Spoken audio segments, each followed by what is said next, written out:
Əl-Qəhhar və Qahir sifəti Allah Təbarək və Teala'nın gözəl adlarından və sifətlərindən biridir. Bu iki sifətin hər iki mənası birdir. Sadəcə Qəhhar mübaliğə formasında istifadə olunur, Qahir isə bu mübaliğəni çatdırmır.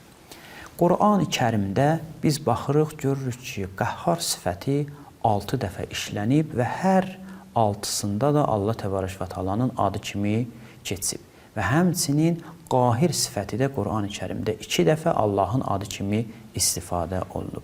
Burada icazənizlə Əllamə Təbatəvaidən bir söz deyim və Qəhharın mənası bizim üçün aydın olsun. Əllamə deyir ki, təsəvvür edin, bir dənə sudur və kənarımızda da atəş od var. Biz suyu atəşin odun üzərinə tökürük. Bu su atəşi odu söndürür. Bu suya deyərlər Qahir və o atəşə deyərlər Məqhurə, yəni məğlub edilmiş, məğlub edən. İki dənə varlıqdır, hər ikisinin xüsusi təsirləri var. Biri gəlir, digərinin təsirini aradan aparır.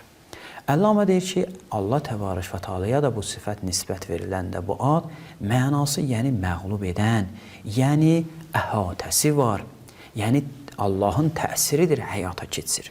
Lakin Allah Təbarək və Teala ilə digər varlıqların fərqi budadır. Qəhhariyyətdə, məsələn, o deyək, su atəşə oda təsir edirdi. Bunlar hər ikisi müstəqil varlıq idi.